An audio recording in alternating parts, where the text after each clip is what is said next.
दोस्तों आज हम इस वीडियो में पढ़ेंगे बाजार मांग फलन क्या होता है या बाजार मांग फलन के समीकरण की व्याख्या कि बाजार मांग फलन के समीकरण को हम कैसे एक्सप्लेन कर सकते हैं, उसको कैसे समझ सकते हैं, वो इस वीडियो में हम जानेंगे।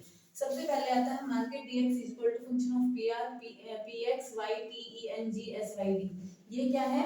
शॉर्ट फॉर्म है, इकोनॉमिक्स में यूज की जाती है फैक्टर्स के रूप में।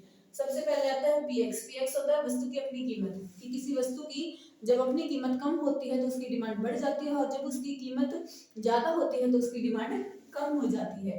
दूसरा आता है संबंधित वस्तु की कीमत पी आर। संबंधित वस्तुएं होती है प्रतिस्थापन वस्तुएं तथा पूरक वस्तुएं। प्रतिस्थापन वस्तुओं में कीमत और मांग में क्या होता है? धनात्मक संबंध होता है और पूरक वस्तुओं में क्या होता है? मांग और कीमत में ऋणात्मक संबंध होता है।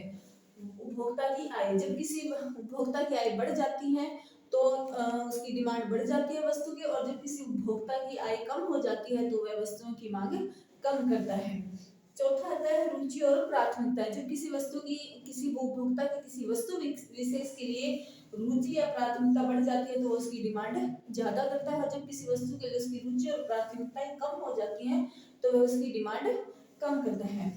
पांचवा था संभावनाएं। जब उपभोक्ता को यह लगता है कि भविष्य में किसी वस्तु की कीमत बढ़ जाएगी तो वह वर्तमान में क्या करता है? उस वस्तु की मांग ज्यादा करता है। जब उसे लगता है कि किसी वस्तु की कीमत भविष्य में कम हो जाएगी तो वह वस्तु की मांग वर्तमान में कम करता है। फिर आता है 6 पॉइंट सरकार की नीति। यदि सरकार ये चाहती है कि बाजार में किसी वस्तु की मांग बढ़ जाए तो वह क्या करता है? उस वस्तु से टैक्स को हटा देता है, और अगर ये चाहती है सरकार की इस वस्तु की मांग कम हो जाए तो वह क्या करता है?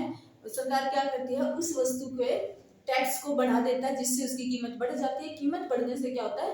मांग कम हो जाती है। जनसंख्या, अगर किसी देश में जनसंख्या ज्यादा है तो वहां पर ऑटोमेटिक मांग ज्यादा होती है, और जहां पर जनसंख्या कम है वहां पर मांग कम होती है। दूसरा, जनसंख्या की रचना पर भी मांग निर्भर करती है।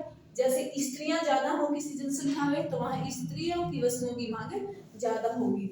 एट है जलवायु तथा मौसम। जलवायु तथा मौसम के अनुसार भी वस्तु की मांग पर प्रभाव पड़ता है, क्योंकि जहाँ पर ठंडी जलवायु होती है वहाँ ठंडे वस्त्रों, गर्म वस्त्रों की डिमांड ज्यादा होती है, और जहाँ पर गर्म जलवायु होती है वहां पर सूती वस्त्रों की मांग ज्यादा होती है। आय का वितरण, अगर किसी अर्थव्यवस्था में आय का वितरण समान रूप से है तो वहां किसी भी वस्तु की मांग ज्यादा होगी, और जहां पर आय का वितरण असमान है वहां पर किसी भी वस्तु की मांग कम होगी। इस प्रकार हम देख सकते हैं कि ये सारे 9 फैक्टर के आधार पर बाजार की मांग निर्भर करती है।